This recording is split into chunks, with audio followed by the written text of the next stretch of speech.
देश आजाद होया उदों उत्तम खेती मध्यम व्यापार नखित नौकरी उत्तम खेती सी कि अज उत्तम खेती बच गई। अज तो खेती करना नहीं चाहता, पंजाब के लोग जमीन छड़ छड़ के भजी जाते,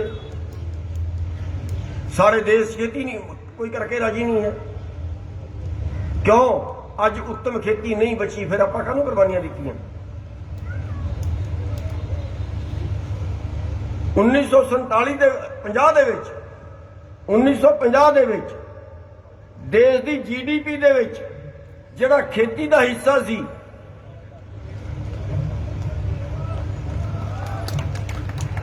ਰਾਜੇਵਾਲ ਜੀ ਸਾਡੇ ਵਿੱਚ ਨੇ, ਇਹਨਾਂ ਦਾ ਬਹੁਤ ਬਹੁਤ ਸਵਾਗਤ ਹੈ ਸਟੇਜ ਤੇ ਆਉਣ ਤੇ।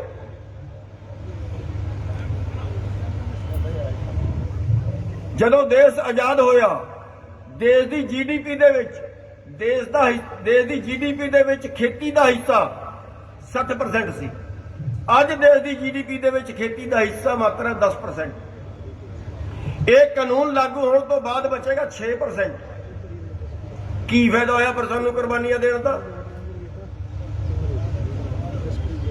ਅੱਜ पिछले 20 सालों के पिछले 20 सालों के 3.5 ਤੋਂ 4 ਲੱਖ किसान कर्जे तो दब के मर गए। पंजाब वर्गे स्टेट के भी किसानों ने सुसाइड किए।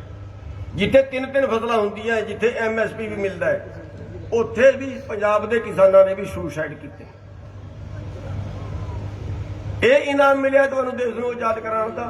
ये नहीं कि देश कोल पैसा है नहीं, है पर तुहाडे हिस्से का कोई होर लुट के लै गया। जिदन दा लॉकडाउन शुरू होया है उदन दी अंबानी की आमदन 90 करोड़ पर घंटा, 90 करोड़ एक घंटा, 73% वध गई पिछले साल नालों। 90 करोड़ घंटे का मतलब है 2200 करोड़ एक दिन दे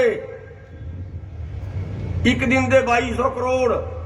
ते 2200 करोड़ का मतलब है जे 25,000 किले की कीमत है तो 9,000 किले खरीद सकता एक दिन की आमदन दे विच।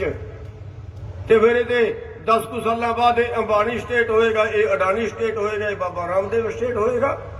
फिर भारत किधर रहा? अज उसे देश दे विच साडा बेरोजगार जिन्ने रुपये महीना उन्हें पढ़ाई ते खर्च किया है उन्ने रुपये महीने की उन्होंने नौकरी नहीं मिलती। ये व्यवस्था साडे देश की। अज भुखमरी दे विच साडा देश 102वें स्थान ते है। रोटी नहीं मिलती 2 टाइम की कई जगह ते।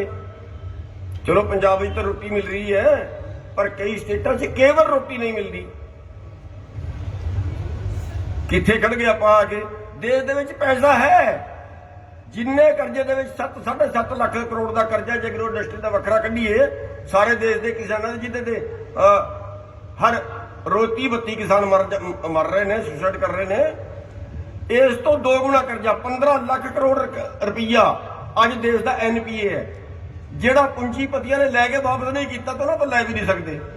15 यानी पूरे देश के किसानों के कर्जे तो 2 गुना। ते उन्होंने तो कोई वसूलिया नहीं गया। क्यों? उहदियां फैक्ट्रियां चल रही है, जिन्हों का NPA उन्होंने फैक्ट्रियां चल रही है, उन्होंने कंपनियां चल रही है, वो उजड़े नहीं पर पैसा नहीं वसूलिया गया। छड्डता हर साल लाखों करोड़ माफ करते हैं, कर्जा माफ लाखों करोड़ हर साल इंडस्ट्री का, कारपोरेट का। यह देश हो रहा है। एक भी पूंजीपति का बेटा देश को आजाद कराने की लड़ाई में शहीद नहीं होया। आ जो RSS वाले ठेकेदार बनते हैं ना तिरंगे के, कहते तिरंगे की बड़ी बेअदबी करती। इन्होंने 60 साल तक अपने दफ्तर से तिरंगा नहीं लाया। इन्होंने देश की आजादी के कोई योगदान नहीं रहा इन्हों का। साडियां ते रोज लरसा तिरंगे के लिपट के होंदियां ने अज भी सीमा तो। ये सानू तिरंगे की इज्जत सिखा रहे हैं। अज देश किथे खड़ा है? उस जुल्म के विरुद्ध, उस अत्याचार के विरुद्ध लड़न की लोड़ है। अज किन्ने मर रहे हैं बीमारी नाल, कोई है इलाज कराने का? एक मंत्री हजारा करोड़ का मालिक है, ओदा कोई घर का जी बीमार होंदा है 2 करोड़ रुपये का इलाज करांदा विदेश तो, सारा खर्चा सरकार के खजाने चो जाएगा। कदे किसी किसान का, मजदूर का, अनाथ का कोई इलाज सरकार ने करा के दिता है फ्री च? नहीं। ये व्यवस्था बदलने की लोड़ है। ये खाली 3 कानून नहीं, ये व्यवस्था बदलने की लोड़ है। ते साथियों, असीं ते केवल जिउंदा रहण दा हक मंग रहे हां। असीं साडी ते लड़ाई होई कुछ नहीं। असीं ते इन्ना कुछ कह रहे हां, जिहड़ा 3 कानून तुसीं बनाए ने पूरा एग्रो बिजनेस, ये एग्री खेती कानून नहीं है। खेती कानून का नाम ही गलत है। ये एग्रो बिजनेस कानून है। पूरे देश के खेती का व्यापार जिहड़ा 17 लाख करोड़ का है, वह कारपोरेट को देना है। वह कारपोरेट को देना है। ਉਹਦੇ ਚ कारपोरेट होर करोड़ा कमाएगा, अरबा कमाएगा। पूरे देश का भोजन, पूरे देश की रोटी जे चंद लोगों के गोदाम दे विच कैद हो जे ते फिर वो देश नूं खाण वास्ते देण ते भावें ना देण, भावें फिर 200 रुपये किलो की दाल बेचण, भावें 80 रुपये किलो में प्याज बेचण।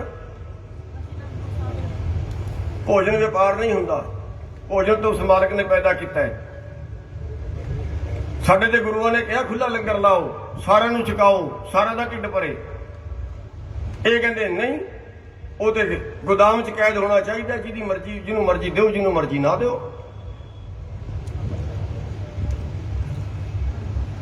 ये पूरी पूरी व्यवस्था ਨੂੰ बदलने की लोड़ है।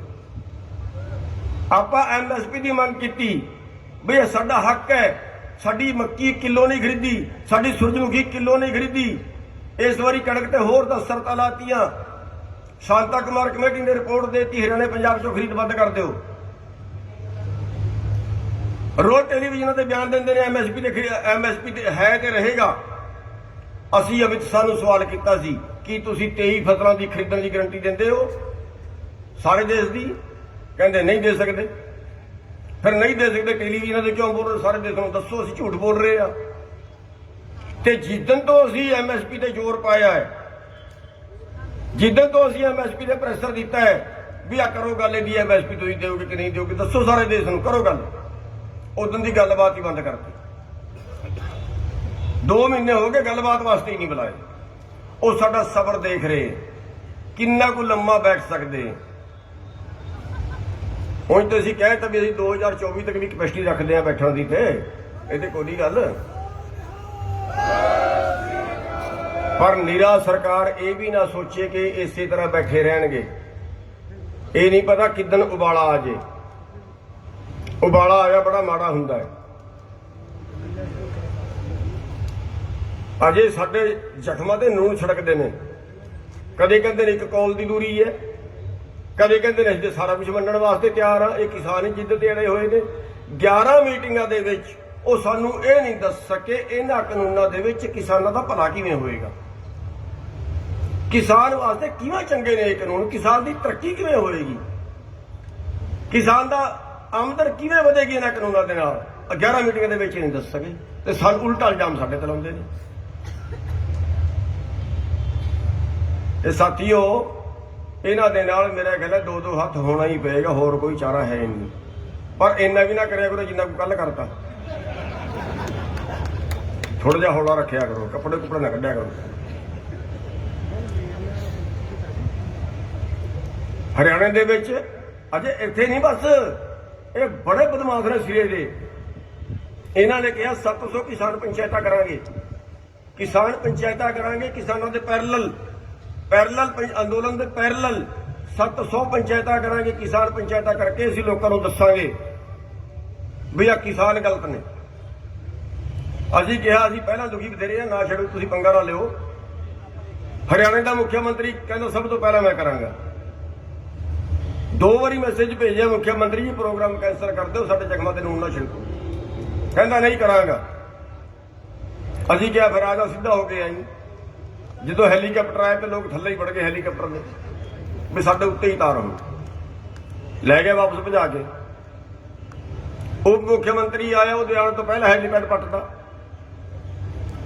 तो फिर हरियाणा का एक MLA बयान दिंदा है, कहता JJP का सी, कहता सोच समझ के जाया करो, पिंडा दे विच लोहे के कच्छे सवा लो तो लोहे की जैकटां सवा लो। वो इन्हें पंजाब वाले ने सुनी नहीं।